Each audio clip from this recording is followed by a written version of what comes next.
नमस्कार विद्यार्थी मित्रांनो, सेट नेट टेट एज्युमॉल या आपल्या सर्वांच्या लाडक्या प्लॅटफॉर्मवर मी आपल्या सर्वांचं खूप खूप स्वागत करतो।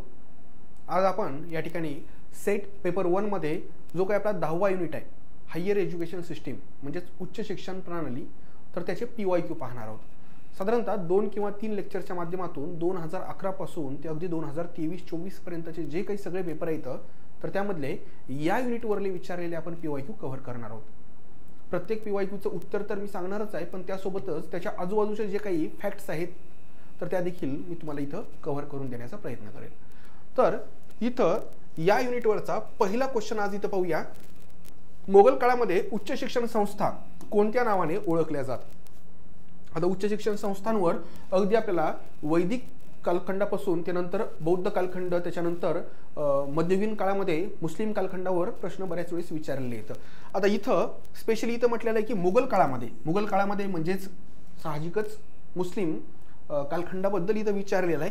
आणि मग उच्च शिक्षण संस्था हा इथं महत्त्वाचा शब्द आहे, कारण शिक्षण संस्था त्या वयोगटानुसार वेगवेगळ्या नावाने ओळखल्या जातात। त्याच पद्धतीने इथं ऑप्शन देखील आहेत, मक्तब, मदरसा, खाजकाई, अरबी स्कूल, यासोबतच दरगाह वगैरे या पद्धतीनं काही शिक्षण संस्था आपल्याला मुस्लिम राजवटीमध्ये पाहायला मिळतात।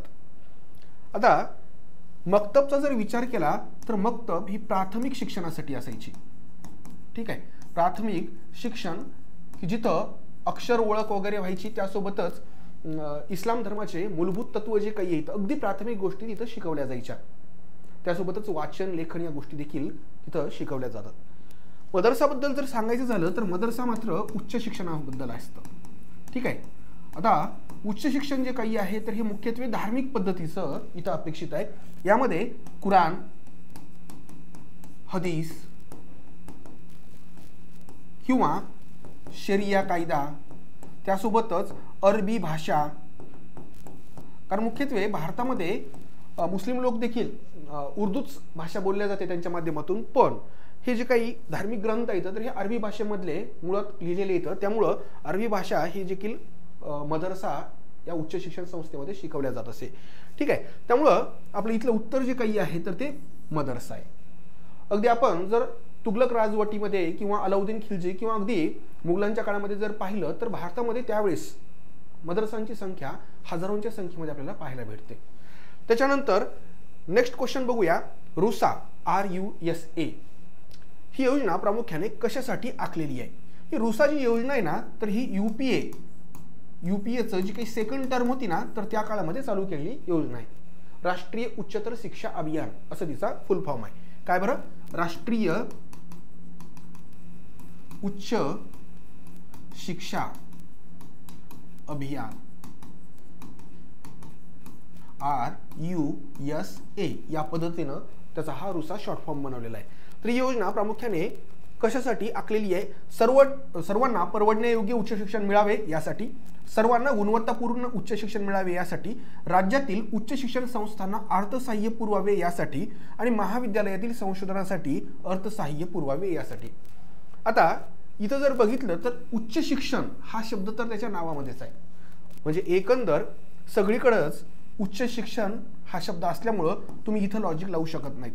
पण मुख्यत्वे हे रुसा योजनेच्या माध्यमातून विविध राज्यांमध्ये ज्या काही उच्च शिक्षण संस्था येतात तर त्यांना अर्थसहाय्य देण्यासाठी ही योजना मुख्यत्वे चालू करण्यात आलेली होती 2013ला, ठीक आहे। राज्यातील उच्च शिक्षण संस्थांना अर्थसहाय्य पुरवण्याच्या उद्देशानं ही योजना त्यावेळेस चालू करण्यात आली आहे। नेक्स्ट क्वेश्चन आपण बघूया, विविध जीवांचे त्यांच्या पर्यावरणाशी असणाऱ्या संबंधांचा अभ्यास करणाऱ्या शास्त्रास काय म्हटलं जातं? मानववंशशास्त्र, अर्थशास्त्र, पर्यावरणशास्त्र, भूगर्भशास्त्र। अगदी लॉजिकली जरी तुम्ही गेलात ना तरी देखील 3 ऑप्शन अगदी सहजपणे तुम्ही इथं कट करू शकता। मानववंशशास्त्र म्हणजेच काय तर अँथ्रोपॉलॉजी, म्हणजे अगदी मानवाची उत्क्रांती, आज आपण जे काही होमोसेपियन पर्यंत आलेलो आहोत तर ही उत्क्रांती कशा पद्धतीनं झालेली आहे, मग मधल्या टप्प्यामध्ये होमो इरेक्टस असो किंवा निअँडरथल मानव असो, होमो हॅबिलिस, तर हे जे काही टप्पे येतं तर हे आपण या मानववंशशास्त्रामध्ये शिकत असतो। आता इथं फक्त मानवापुरतं तर बिलकुलच बोललेलं नाहीये, वेगवेगळे जे काही बायोटिक एजंट्स आहेत किंवा लिव्हिंग ऑर्गॅनिझम आहेत तर त्यांचे नॉन लिव्हिंग थिंग्स सोबत जे काही इंटर रिलेशन असतं तर त्याबद्दल ही इथं विचारलेलं आहे। ती ब्रँच कोणती आहे सायन्सची? अँथ्रोपॉलॉजी ही होऊ शकत नाही। अर्थशास्त्र आणि याचा तर दुरून देखील संबंध नाहीये। पैशाचं शास्त्र म्हणजे अर्थशास्त्र, भूगर्भशास्त्र म्हणजेच जिओलॉजी, म्हणजे एकंदर जमिनीचा अभ्यास, आता हे देखील होऊ शकत नाही. मग हे सगळं कशामध्ये येतं तर हे येतं इकॉलॉजीमध्ये. कशामध्ये येतं बरं? इकॉलॉजीमध्ये. म्हणजे एकंदर या ठिकाणी सायन्सची किंवा बायोलॉजीची ही एक सब ब्रँच आहे असं आपण म्हणू शकतो. तर ऑप्शन नंबर 3 हे आपलं उत्तर असेल. नेक्स्ट क्वेश्चन आपण बघूया. यूजीसी. यूजीसी बद्दलचा क्वेश्चन आहे. यूजीसी बद्दल तुम्ही नक्कीच ऐकलं असेल.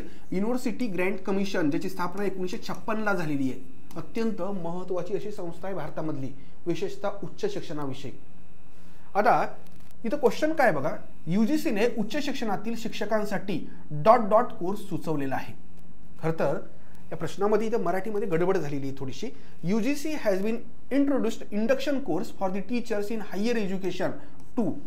येस, या ठिकाणी प्रश्नाचा योग्य असा अर्थ लागतोय. प्रश्नामध्ये असं म्हटलंय की यूजीसीनं उच्च शिक्षणामध्ये जे काही प्राध्यापक भरती होत असते तर त्या प्राध्यापकांसाठी एक कोर्स खरं तर सुचवलेला आहे. त्याचं नाव आहे इंडक्शन कोर्स.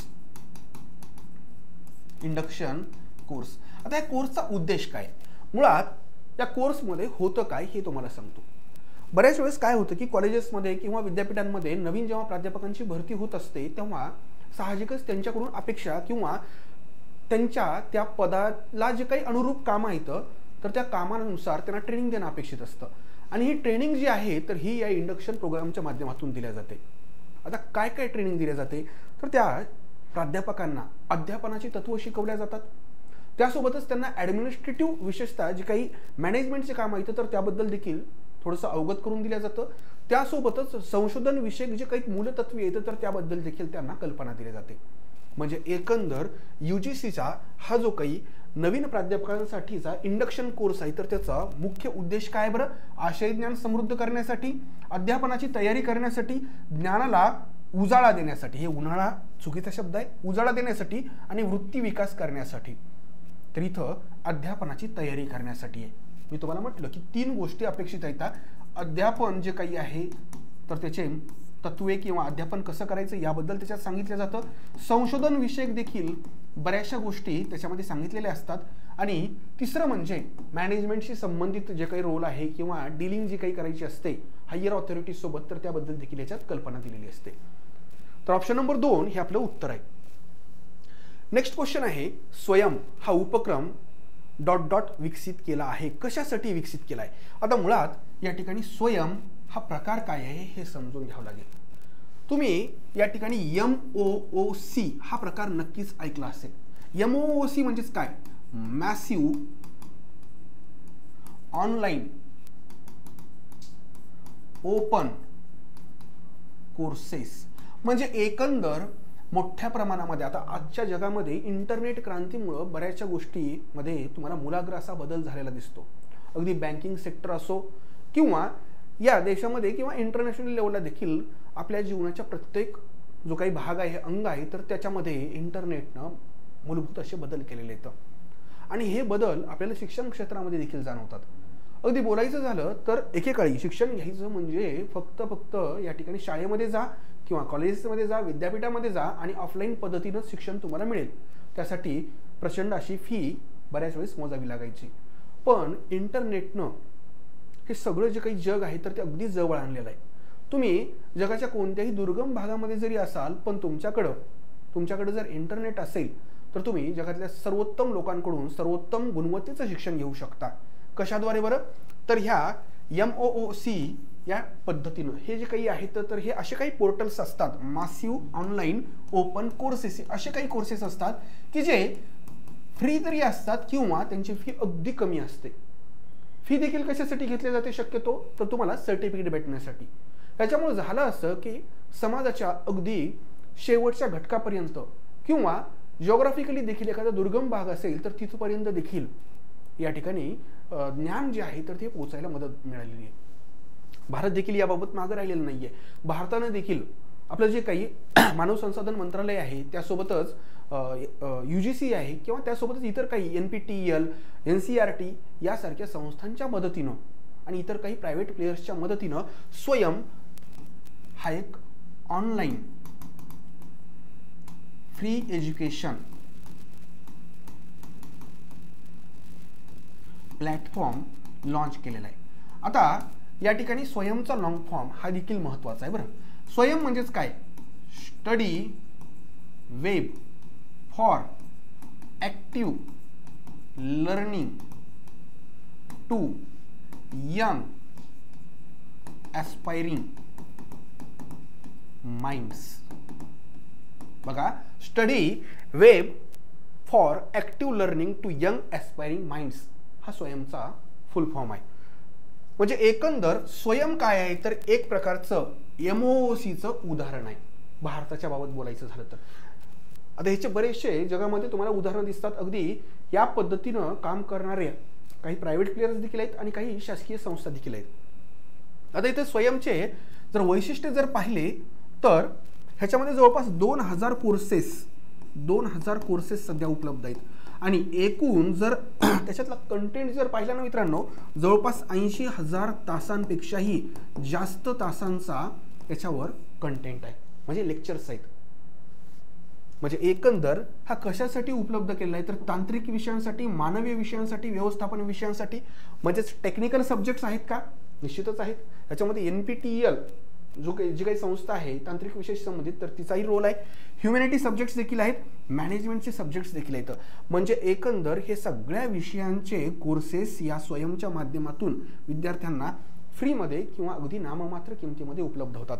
याच्यामध्ये असणाऱ्या महत्त्वाच्या संस्था कोणत्या आहेत तर UGC आहे, NPTEL आहे, त्यानंतर NCERT आहे, NIOS हे देखील आहे आणि इतरही काही संस्था, म्हणजे जवळपास त्याचे कोऑर्डिनेटर्स जे काही आहेत पूर्ण भारतामध्ये तर ते 8 आहेत एकूण. ठीक आहे. इव्हन काही IITचा देखील ह्याच्यात रोल आहे. IIT मद्रास विशेषतः ह्याच्यामध्ये फार ॲक्टिव्हली पार्टिसिपेट केलेलं आहे. नेक्स्ट क्वेश्चन आपण इथे बघूया, खालीलपैकी कोणते विद्यापीठ वैदिक कालखंडामध्ये लष्करी शिक्षणाचे केंद्र होते? भारताच्या बाबत जर म्हटलं तर वैदिक कालखंडामध्ये किंवा प्राचीन कालखंडामध्ये नालंदा, तक्षशिला आणि विक्रमशिला हे काही महत्त्वाचे विद्यापीठ आहेत. त्यासोबतच कौंडिन्यपूर असो, गुणशिला ही देखील विद्यापीठ आपल्याला प्राचीन काळात पाहायला भेटतात. यापैकी नालंदा असो किंवा विक्रमशिला हे बिहारमध्ये, म्हणजे आजच्या बिहारमध्ये आपल्याला पाहायला भेटतात, तत्कालीन मगध राज्यामध्ये. आणि तक्षशिला जे काही आहे तर हे गांधार प्रदेशामध्ये होतं. गांधार म्हणजे कोणतं तर गांधार म्हणजे आजचा अफगाणिस्तान. गांधार म्हणजे कोणता? आजचा अफगाणिस्तान. अगदी हे जे तक्षशिला ठिकाण आहे ना सध्याच्या पाकिस्तानमधल्या रावळपिंडीपासून अगदी जवळ आहे. तर तिथं प्राचीन काळामध्ये विद्यापीठ होतं. या विद्यापीठामध्ये लष्करी शिक्षण त्यासोबतच इतर वेगवेगळ्या कलाविषयक शिक्षण देखील भेटायचं. त्यामुळं इथं आपलं उत्तर जे काही आहे तर ते स्पेसिफिकली तक्षशिला असेल. तक्षशिला हे लष्करी शिक्षणाचं मुख्यत्वे केंद्र आपल्याला पाहायला भेटतं. नेक्स्ट क्वेश्चन आपण पाहूया. PhD पदवीसाठी किमान कालावधी 2 वर्षांचा असावा व प्रबंधाबरोबर म्हणजे जे काही थिसिस असतं तर त्याच्याबरोबर तोंडी परीक्षा देखील असावी ही शिफारस कोणत्या आयोगाने केली होती? Minimum period for the PhD should be of 2 years and there should be viva work examination for PhD degree. This recommendation was made by. आता या ठिकाणी सॅडलर आयोग, भारतीय विद्यापीठ म्हणजे इंडियन युनिव्हर्सिटी कमिशन, राधाकृष्णन आयोग आणि कोठारी आयोग. आता या ठिकाणी इंडियन युनिव्हर्सिटी कमिशन किंवा विद्यापीठ आयोग जो काही आहे ना तर तो म्हणजे राधाकृष्णन आयोगालाच खरं तर त्या नावाने ओळखलं जातं. तर 1948ला या राधाकृष्णन आयोगाची स्थापना झालेली होती आणि याच आयोगाच्या या शिफारशी येतात. इव्हन याच आयोगाच्या शिफारशीद्वारे 1956ला UGCC म्हणजेच युनिव्हर्सिटी ग्रँट कमिशनची स्थापना झालेली आहे. ठीक आहे. राधाकृष्णन म्हणजेच डॉक्टर सर्वपल्ली राधाकृष्णन जे भारताचे दुसरे राष्ट्रपती म्हणून देखील त्यांनी काम केलेलं आहे. ठीक आहे. त्यामुळं आपलं उत्तर जे काही आहे तर राधाकृष्णन आयोग किंवा त्यालाच विद्यापीठ आयोग नावाने देखील ओळखलं जातं. नेक्स्ट, शिक्षक शिक्षण हे ... आहे. म्हणजे टीचर एज्युकेशन हे कोणत्या कॅटेगरीमध्ये येतं? हे प्रोफेशनल एज्युकेशन आहे की व्होकेशनल एज्युकेशन आहे, टेक्निकल एज्युकेशन आहे, स्किल एज्युकेशन आहे? हे का इथं आपण काही गोष्टी अगदी सहजपणे इलिमिनेट करू शकतो. हे काही स्किल एज्युकेशन नाहीये. स्किल एज्युकेशन म्हणजे कोणतं? शिलाई मशीन शिकणं, ड्रायव्हिंग वगैरे ह्या ज्या काही गोष्टी येतात तर हे स्किल एज्युकेशनमध्ये येतात. त्यामुळं हे अगदी सहजपणे आपण कट करू शकतो. टेक्निकल एज्युकेशनमध्ये काय येणार बरं? ITI किंवा मग पॉलिटेक्निक किंवा इंजिनिअरिंग हे सगळं टेक्निकलमध्ये येणार. व्होकेशनल म्हणजेच काय तर व्यावसायिक धंदेविषयक शिक्षण, आणि हे जे काही आहे ना तर हे प्रोफेशनल एज्युकेशन म्हणजेच व्यावसायिक शिक्षणामध्ये येतं. शिक्षक हा जो काही आहे, शिक्षकी पेशा हा एक व्यवसाय आहे, आणि त्यामुळं अगदी लॉजिकली देखील तुम्ही जर गेलात तर उत्तरापर्यंत तुम्ही अगदी सहजपणे पोहोचू शकता. हे व्यावसायिक शिक्षण आहे. नेक्स्ट क्वेश्चन बघूया आपण. भारतातील शिक्षण खात्याचे नाव मानव संसाधन विकास मंत्रालय, ज्याला ministry of human resource and development MHRD देखील म्हटलं जातं, तर हे कोणत्या साली केलं? आता या शिक्षण खात्याचं म्हणजे सुरुवातीला नाव म्हणजे अगदी 1947ला जर बघितलं तर ह्याचं नाव होतं शिक्षण खाते किंवा शिक्षण मंत्रालय. नंतर काय झालं बरं, 1985ला म्हणजे 1985 म्हणजे राजीव गांधी पंतप्रधान असतानाचा काळ. 1985ला ह्याचं जे काही नाव आहे ना तर ते मानव संसाधन विकास मंत्रालय झालं. आता बघा 1985ला हे नामांतर झालं. त्याच्यानंतर अगदी एकाच वर्षामध्ये म्हणजे 1986ला NEP आली, म्हणजे नॅशनल एज्युकेशन पॉलिसी जी काही आहे तर ही लॉन्च झालेली आहे. या नॅशनल एज्युकेशन पॉलिसीमध्ये 1992ला एक दुरुस्ती देखील झाली होती. ठीक आहे, अमेंडमेंट झाली, या पॉलिसीमध्ये दुरुस्ती झालेली आहे. त्याच्यानंतर खऱ्या अर्थानं आता नवीन जे काही आता BJPचं गव्हर्नमेंट आहे तर त्याच्यामध्ये बरेचसे चेंजेस झालेले आहेत. 2020मध्ये 2020मध्ये दोन महत्त्वाचे चेंजेस कोणते झाले तर 1986च्या नॅशनल एज्युकेशन पॉलिसीच्या ऐवजी नवीन एज्युकेशन पॉलिसी आली, आणि त्यासोबतच मानव संसाधन विकास मंत्रालय हे जे काही 1985ला नामांतर झालं होतं शिक्षण मंत्रालयाचं तर ते पुन्हा त्यांनी रिव्हर्स केलेलं आहे. म्हणजे पुन्हा एकदा या ठिकाणी ह्याचं नाव काय ठेवलंय बरं, शिक्षण मंत्रालय. आता इथं काय म्हटलंय बघा, भारतातील शिक्षण खात्याचे नाव मानव संसाधन विकास मंत्रालय कधी करण्यात आलं? शिक्षण खात्याचं नाव मानव संसाधन विकास मंत्रालय कधी करण्यात आलं तर 1985ला करण्यात आलं. ठीक आहे, 1985 आहे का इथं? नाही, 85 नाही पण 86 आहे. 86 आपण करू शकतो. खरं तर 86ला एज्युकेशन पॉलिसी आली होती, 85-86च्या दरम्यानच या सगळ्या गोष्टी झालेल्या आहेत. त्याच्यानंतर नेक्स्ट क्वेश्चन आपण बघूया. खालीलपैकी कोणती संस्था उच्च शिक्षणातील संशोधनासाठी वित्त पुरवठा करत नाही? म्हणजे एकंदर जे काही फायनान्शियल असिस्टन्स असतं इन्स्टिट्यूट्सला तर ते कोणामार्फत केल्या जात नाही. Department of biotechnology, department of science and technology, त्याच्यानंतर ICSSR म्हणजे ही सोशल सायन्स विषयक एक संस्था आहे, आणि NCTE ही संस्था थोडीशी महत्त्वाची आहे. National council for teachers education. ठीक आहे, म्हणजे एकंदर शिक्षणाशी संबंधित ही संस्था आहे. खरं तर ह्याचा कायदा जो काही आहे ना, शिक्षण अधिनियम, हा अधिनियम झाला होता 1993ला. बघा, हा अधिनियम कधी झाला? 1993ला. आणि या NCTEची स्थापना झाली 1995ला. NCTEची स्थापना कधी झाली बरं? 1995ला. बाकी सगळ्या संस्था या फायनान्सिंग म्हणजेच विशेषतः वित्तीय सहाय्य, आर्थिक सहाय्य करण्याचं काम करतात उच्च शिक्षण संस्थांना. स्पेसिफिकली त्या संबंधित म्हणजे उदाहरणार्थ बायोटेक्नॉलॉजी किंवा सोशल सायन्स त्या क्षेत्रातल्या ज्या काही उच्च शिक्षण संस्था आहेत तर स्पेशली त्यांना या फायनान्शियल असिस्टन्स करतात. पण NCTEचं मात्र तसं नाहीये. NCTEचा आणि वित्त पुरवठ्याचा काही संबंध नाहीये, आणि त्यामुळंच वित्त पुरवठा करत नाही असा जो काही प्रश्न विचारलेला आहे तर त्यामुळं ऑप्शन नंबर D हे आपलं इथलं उत्तर असेल. नेक्स्ट क्वेश्चन आपण बघूया. वसू ही पदवी प्राप्त करण्यासाठी अध्ययनकर्त्याला किती वर्ष गुरुकुलात अध्ययन करावे लागायचे? म्हणजे एकंदर वैदिक कालखंडामधल्या शिक्षण प्रणाली विषयक प्रश्न आहे. तुम्हाला गुरुकुल शिक्षण पद्धती ही माहीतच असेल. गुरुकुल शिक्षण पद्धती जी काही आहे तर त्याच्यामध्ये गुरु आणि शिष्य या ठिकाणी शिष्य जो काही आहे तर तो गुरुग्रही राहायचा, म्हणजे गुरुच्या घरीच राहायचा. यामध्ये फी वगैरे असायची का तर नाही. साधारणतः तो मुलगा ते जे काही ते बाळ आहे किंवा ते बालक जे आहे तर ते 8 वर्षाचं 7 किंवा 8 वर्षाचं झाल्यानंतर त्याला गुरुगृही पाठवल्या जायचं, आणि साधारणतः 12 वर्षाचं त्याचं शिक्षण जेव्हा होईल ना तेव्हा त्याला वसू ही पदवी भेटायची. ओके, म्हणजे एकंदर 8व्या वर्षी गेलेला तो बालक साधारणतः वर्षाचा जेव्हा होतो, म्हणजे 12 वर्षाचं जेव्हा त्याचं शिक्षण होईल तेव्हा त्याला ही पदवी भेटत असते. आता यामध्ये या गुरुकुल शिक्षण पद्धतीचं वैशिष्ट्य म्हणजे एकंदर हा शिष्य गुरुसोबतच असायचा.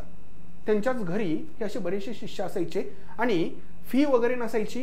ह्याच्यामध्ये शिक्षण पूर्ण झाल्यानंतर एक शिष्य गुरुला सद्भावनेपोटी म्हणा किंवा कृतज्ञतेपोटी गुरुदक्षिणा द्यायचा. त्याच्यामध्ये हीच गुरुदक्षिणा द्यावी अशीही काही नसायची अट, पण गुरुदक्षिणा देणं हे त्या ठिकाणी एक कर्तव्य समजलं जायचं. त्याच्यानंतर विद्यापीठ शिक्षण आयोगाने 1948ला विद्यापीठे व महाविद्यालयांमध्ये परीक्षेचा कालावधी सोडून किती दिवस कामाचे दिवस असावेत अशी शिफारस केलेली आहे. बघा, विद्यापीठ शिक्षण आयोग म्हणजे 1948ला राधाकृष्णन आयोग आपण त्याला म्हणू शकतो. तर त्यांचं एकंदर त्यांनी एक शिफारस केली होती की परीक्षेचा कालावधी जर सोडला म्हणजे 365 दिवस, आता 365 दिवसांमधून समजा परीक्षेचा कालावधी जो काही असेल तो जर सोडला तर उर्वरित दिवसांपैकी मिनिमम किती दिवस हे शिकवण्याचं काम असावं किंवा कामाचे दिवस असावेत. तर त्यांचं असं म्हणणं होतं की 180 दिवस हे किमान शिकवण्याचे असावेत. ठीक आहे, किती बरं, 180 दिवस म्हणजे आपण सोप्या भाषेत 6 महिने म्हणू शकतो. पण आणखी एका गोष्टीचा उल्लेख केलेला आहे, परीक्षेचा कालावधी सोडून. त्याच्यानंतर नेक्स्ट क्वेश्चन, उच्च शिक्षणामध्ये UGCची प्रमुख भूमिका ही कोणती आहे? संपूर्ण भारतामध्ये विद्यापीठे सुरू करणे, विद्यापीठांचे प्रमाणीकरण करणे, विद्यापीठ प्रशासनावर नियंत्रण ठेवणे आणि विद्यापीठांना वित्त पुरवठा करणे. एक लक्षात घ्या, या ठिकाणी UGC याचा लॉंग फॉर्म जो काही आहे तर त्याच्यामध्ये युनिव्हर्सिटी ग्रँट्स कमिशन, म्हणजे एकंदर याच्या माध्यमातून सगळेच कामं केल्या जातात, पण प्रमुख भूमिका विचारलेला आहे. इथे काय म्हटलंय बरं, प्रमुख भूमिका. UGCच्या माध्यमातून विद्यापीठ जे काही आहे तर त्यांना मान्यता वगैरे दिल्या जातात, इव्हन त्यांच्यावर ॲक्शन देखील घेतले जाते, त्यांचं प्रमाणीकरणही केलं जातं. पण खरं जे काही महत्त्वाचं काम आहे विशेषतः विद्यापीठा कॉलेजेसच्या दृष्टीनं तर ते काम आहे त्यांना वित्त पुरवठा करणं. ठीक आहे, म्हणजे सरकारला UGC शिफारस करत असते की या विद्यापीठाला किंवा या संबंधित कॉलेजेसला किंवा त्यांच्या ह्या योजनांना तुम्ही वित्त पुरवठा करा. त्याबद्दलच्या ह्या शिफारशी अत्यंत महत्त्वाच्या समजल्या जातात. त्यामुळं ऑप्शन नंबर 4 ही आपलं इथलं उत्तर असेल. नेक्स्ट क्वेश्चन आपण बघूया, राष्ट्रीय पर्यावरणीय अभियांत्रिकी संशोधन संस्था एक अत्यंत महत्त्वाची संस्था आहे. हिचं नाव बघा, NEERI आहे, national environmental engineering research institute. पर्यावरण विषयक संशोधनासाठीची ही संस्था जी आहे तरी कोणत्या ठिकाणी आहे असं विचारलेलं आहे. तर इथं आपल्या महाराष्ट्रामध्ये काही महत्त्वाच्या संस्था येतात, त्याच्यामध्ये वाल्मी एक महत्त्वाची संस्था आहे. तिचंही मुख्यालय लक्षात ठेवा, हे वाल्मीचं मुख्यालय संभाजीनगरला आहे. संभाजीनगरच्या जवळच पैठण रोडला हे वाल्मीचं मुख्यालय आहे. आणि दुसरी ही जी काही आहे तर ही NEERI संस्था 1958ला स्थापन झालेली आहे. कधी बरं, 1958ला. आणि हिचं मुख्यालय आहे नागपूर या ठिकाणी, नागपूर या ठिकाणी. आणि हिच्या अंतर्गत 5 त्यांच्या रिजनल प्रयोगशाळा देखील आहेत, रिजनल रिसर्च इन्स्टिट्यूट्स देखील आहेत. पहिली जी काही आहे तर ती मुंबईला आहे, दुसरी जी काही आहे कोलकात्याला, त्यानंतर चेन्नई, दिल्ली आणि 5वी आहे हैदराबाद. म्हणजे भारतामधले 4 महानगर आणि त्यासोबतच हैदराबाद ही जी काही 5 ठिकाणं आहेत ना तर या ठिकाणी या NEERIच्या रिजनल लॅबोरेटरीज आहेत. तर इथं नागपूर ऑप्शन आहे का, तर यस आहे. ठीक आहे, त्याच्यानंतर नेक्स्ट क्वेश्चन आपण बघूया. तत्पूर्वी आपल्या या बॅचबद्दल मी थोडक्यामध्ये सांगतो. जर समजा तुम्हाला पूर्ण लाईव्ह प्लस रेकॉर्डेड बॅच हवी असेल, आता आपण ही बॅच तर अगदी फ्रीज ठेवलेली आहे. कोणती, ही PYQची बॅच, त्यासोबतच टेस्ट सिरीज देखील फ्रीज आहे. पण जर समजा तुम्हाला प्रॉपर हे सगळ्या युनिटचे लेक्चर जर हवे असतील तर फक्त 999 रुपयामध्ये आपण ही बॅच अवेलेबल करून दिलेली आहे. या बॅचमध्ये डेली 2 लेक्चर्स होतील आणि आगामी जी काही आपली परीक्षा आहे सेटची तर त्याच्यापूर्वी सगळा तुमचा व्यवस्थित पद्धतीनं सिलेबस आणि गायडन्स तुम्हाला या बॅचच्या माध्यमातून मिळून जाईल. तर नक्कीच तुम्हाला जर बॅच परचेस करायची असेल तर एज्युमॉल हे आपलं ॲप जे आहे तर ते प्ले स्टोअरवरून तुम्ही डाउनलोड करू शकता. ठीक आहे, त्याच्या फॅकल्टी देखील तुम्ही इथं बघू शकता. अमोल चौधरी सर आहेत, प्रवीण राऊत सर आहेत, मी म्हणजेच मयूर बाबर, अभिजित सर आहेत आणि अमोल टाके सर. म्हणजे एकूण 10 युनिट शिकवण्यासाठी आपल्याकडे 5 फॅकल्टी आहेत. ठीक आहे, तर सगळ्या अनुभवी अशा फॅकल्टी आहेत. टेस्ट सिरीज देखील अवेलेबल आहे. आणि जर समजा तुम्हाला जर वाटत असेल की बाबा फी जी काही आहे तर ती जास्त आहे तर तुम्ही नक्कीच काही कन्सेशनसाठी देखील आम्हाला संपर्क करू शकता जर तुमची जेन्युइन अशी अडचण असेल तर. आणि एरवी ही काही विद्यार्थ्यांसाठी PYQ लेक्चर बॅच आणि टेस्ट सिरीज ही तर सगळ्यांसाठीच आपली फ्री आहे. त्यामुळं नक्कीच तुम्हाला जरी पेड बॅच जरी लावायची नसेल तर तुम्ही फ्री असणारी ही बॅच जी आहे तर ही नक्कीच जॉईन करू शकता. तुम्हाला खूप मोठ्या प्रमाणामध्ये फायदा होईल. नेक्स्ट क्वेश्चन आपण इथं बघूया. सर्वोच्च न्यायालयाने 1991 साली दिलेल्या निवाड्यानुसार कोणता विषय महाविद्यालयीन अभ्यासक्रमात अनिवार्य केलेला आहे? तुमचं महाविद्यालयीन शिक्षण जेव्हा झालं तेव्हा तुमचा जे काही ब्रँच आहे किंवा तुमची फील्ड कोणतीही असो तुम्हाला एक विषय कंपल्सरी होता बघा, आणि तो विषय आहे पर्यावरण अभ्यास. एकंदर तुम्ही जर पाहिलं ना 1986चा पर्यावरण संरक्षण अधिनियम लागू होणं ही एक महत्त्वाची घटना समजली जाते भारताच्या बाबत. आणि त्याच्यानंतर एक वकील होते, त्यांनी सुप्रीम कोर्टामध्ये याचिका दाखल केली होती आणि एकंदर त्या निवाड्यामध्ये सुप्रीम कोर्टानं सांगितलं की विद्यार्थी कोणत्याही क्षेत्रामध्ये उच्च शिक्षण घेत असला तरी देखील त्याला पर्यावरण विषयक गोष्टींचं ज्ञान असणं अपेक्षित आहे. आणि त्यामुळं या ठिकाणी UGCनं पर्यावरण विषयक जे काही प्रॉपर सिलेबस आहे तर तो बनवून दिलेला आहे आणि सगळ्या महाविद्यालयांमध्ये आणि विद्यापीठांमध्ये हा शिकवला जातो. ठीक आहे. Next question. तांत्रिक व वैज्ञानिक शिक्षण हे ... प्रणालीमध्ये दिले जात होते. तांत्रिक आणि वैज्ञानिक शिक्षण म्हटलेलं आहे. वैदिक शिक्षण नाही. वैदिक शिक्षण किंवा पूर्ववैदिक शिक्षण जे आहे तर ह्याच्यामध्ये जीवनविषयक मूलतत्वे किंवा कौशल्य शिकवल्या जायच्या, वेगवेगळ्या कला शिकवल्या जायच्या, पण साधारणतः तांत्रिक आणि वैज्ञानिक शिक्षण तर नव्हतं. इस्लामिक शिक्षणामध्ये देखील याचा अभाव होता. बुद्धिस्ट शिक्षणामध्ये मात्र बऱ्यापैकी आपल्याला तांत्रिक आणि वैज्ञानिक शिक्षण पाहायला भेटतं. त्यामुळं या ठिकाणी अचूक असं उत्तर जे आहे तर ते ऑप्शन नंबर C आहे. नेक्स्ट क्वेश्चन आपण बघूया. UGCने प्रसिद्ध केलेल्या यादीनुसार ... या राज्यात सर्वात जास्त विद्यापीठे आहेत. आता विद्यापीठ जे काही आहे तर ही टर्म फार ब्रॉड आहे मित्रांनो. विद्यापीठांचे वेगवेगळे प्रकार असतात, हे आधी समजून घ्यावं लागेल.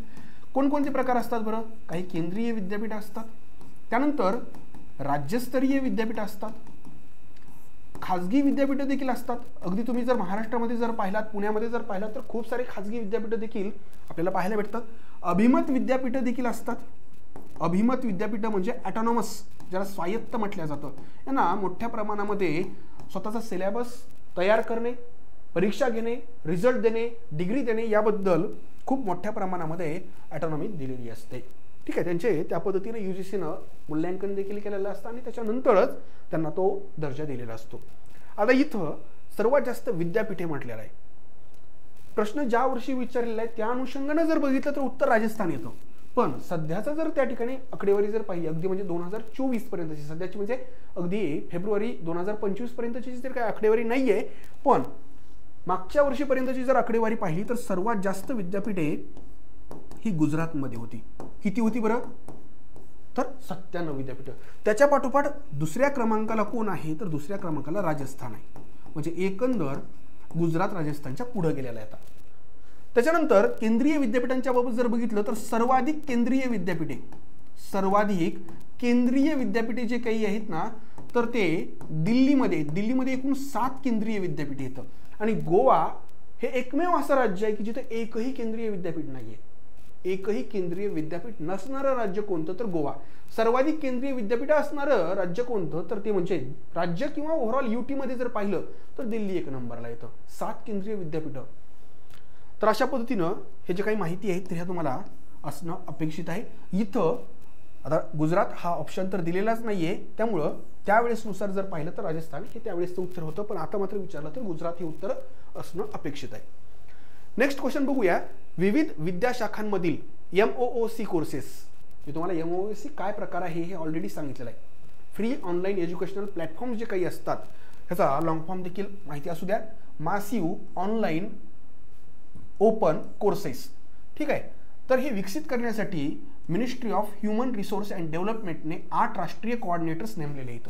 ऑलरेडी मी तुम्हाला सांगितले होते त्या 8 राष्ट्रीय कोऑर्डिनेटर्स पैकी काही महत्त्वाच्या म्हटलं तर UGC आहे, NPTEL आहे किंवा NIOS आहे, NCERT आहे. ठीक आहे. तर कोणती संस्था या 4 पैकी आहे? मुंबई विद्यापीठ आहे का त्या 8 राष्ट्रीय कोऑर्डिनेटर्समध्ये? नाही. UGC आहे का? यस आहे. आत्ताच अगदी एका मिनिटापूर्वी मी तुम्हाला याच्याबद्दल कल्पना दिलेली आहे. इथं पुढचा ऑप्शन आहे यशवंतराव चव्हाण महाराष्ट्र मुक्त विद्यापीठ, म्हणजे ज्याला आपण YCMOU म्हणतो. नाही, हे 8 मध्ये नाहीये आणि IIT मुंबई देखील नाहीये. म्हणजे एकंदर त्या 8 राष्ट्रीय कोऑर्डिनेटर्समध्ये या चारपैकी फक्त एकच आहे आणि ते म्हणजे UGC university Grant commission. Next question बघूया. बहुतांशी राज्य विद्यापीठे ही डॉट डॉट स्वरूपाची असतात. राज्य विद्यापीठे कशी असतात? संलग्नित, अभिमत, स्वयंअर्थसहाय्यित आणि खाजगी. आता बघा, आता आपल्या इथं भारतात जर पाहिलं किंवा महाराष्ट्राच्या बाबत बोलूया, पुण्याला जे विद्यापीठ आहे सावित्रीबाई फुले पुणे विद्यापीठ, किंवा मग कोणते विद्यापीठ असो, सोलापूरला आहे विद्यापीठ, जळगावला आहे, अगदी गडचिरोलीला आहे, नांदेडला आहे, आपल्या संभाजीनगरला आहे, हे सगळे विद्यापीठं राज्य विद्यापीठे या कॅटेगरीमध्ये येतात. आता या विद्यापीठांच्या अंतर्गत भरपूर कॉलेजेस असतात. त्या कॉलेजेसच्या परीक्षा घेणं, सिलेबस तयार करणं, त्यासोबतच त्या कॉलेजेसमधल्या विद्यार्थ्यांना डिग्री देणं, तर हे सगळ्या गोष्टी विद्यापीठांच्या माध्यमातून असतात. आणि म्हणूनच हे राज्य विद्यापीठे जे काही आहेत तर ह्यांना संलग्न असणारे कोण असतात? तर ह्यांना संलग्न खूप सारे महाविद्यालय असतात. ओके, राज्य विद्यापीठांना संलग्न कोण असतं? तर महाविद्यालय. आणि म्हणून इथं बहुतांश राज्य विद्यापीठे ही संलग्नित स्वरूपाची असतात, म्हणजे त्यांना अटॅच असतं. ठीक आहे, म्हणजे ह्या कॉलेजला कोण अटॅच असतं किंवा ह्या विद्यापीठांना कोण अटॅच असतं? तर कॉलेज असतं. अभिमत असतात का राज्य विद्यापीठे? असू शकतात, रेअरली ऑटोनॉमस म्हटलेलं आहे. स्वयंअर्थसहाय्यित शक्यतो नसतात, कारण ह्यांना फंडिंग ही गव्हर्नमेंटच्या माध्यमातून भेटत असते. खाजगीचा तर प्रश्नच नाहीये. ठीक आहे, खाजगी विद्यापीठे ही पूर्णतः वेगळी अशी कॅटेगरी येत असते. नेक्स्ट क्वेश्चन बघूया, आजचा शेवटचा प्रश्न. प्राचार्यांसाठी प्रशासकीय कोर्स कोणते आस्थापना आयोजित करते? प्राचार्यांसाठी प्रशासकीय कोर्स म्हटलेला आहे. Which organisation arranges administrative course for principals? मानव संसाधन मंत्रालय म्हणजेच ministry of human resource and development. त्यानंतर पुढचाही UGC. त्यानंतर राष्ट्रीय शैक्षणिक नियोजन व प्रशासन विद्यापीठ, अत्यंत महत्त्वाची अशी संस्था आहे. ह्याला न्यूपा म्हटलं जातं. ह्याला काय म्हटलं जातं? न्यूपा. आणि राष्ट्रीय शिक्षक शिक्षण परिषद म्हणजेच NCTE. आता NCTEचा आणि प्राचार्यांचा काही संबंध नाहीये, अगदी सहजपणे तुम्ही कट करू शकता. मानव संसाधन मंत्रालय जे आहे तर साहजिकच ती एक अपेक्स अशी बॉडी आहे, त्यामुळे सरळ सरळ हे काम स्पेशली हेच करतं असं आपण नाही म्हणू शकत. विद्यापीठ अनुदान आयोग आणि न्यूपा यांच्यामध्ये जर कन्फ्युजन होत असेल तर नावावर जा तुम्ही. प्राचार्यांसाठी प्रशासकीय कोर्स, ठीक आहे, नियोजन व प्रशासन विद्यापीठ. लक्षात आलं का? म्हणजे जे काही ॲडमिनिस्ट्रेटिव्ह ट्रेनिंग असते तर ही न्यूपाच्या माध्यमातून दिली जाते. कशाच्या माध्यमातून दिली जाते? तर न्यूपाच्या माध्यमातून दिली जाते. आणि त्यामुळं ऑप्शन नंबर C हे आपलं इथं उत्तर असेल. तर मित्रांनो, या ठिकाणी आपण जो काही आपला शेवटचा युनिट आहे सेट पेपर 1 मधला, तर त्यामध्ये बरेचसे PYQ घेतलेले आहेत. आशा करतो तुम्हाला सगळ्या गोष्टी व्यवस्थित पद्धतीने समजलेल्या असतील. काही डाऊट असेल तर नक्कीच तुम्ही चॅट बॉक्समध्ये विचारू शकता. यानंतर आणखी 1 किंवा 2 लेक्चरच्या माध्यमातून आपला हा युनिट जो काही आहे तर या युनिटचे सगळे PYQ कंप्लीट होऊन जातील.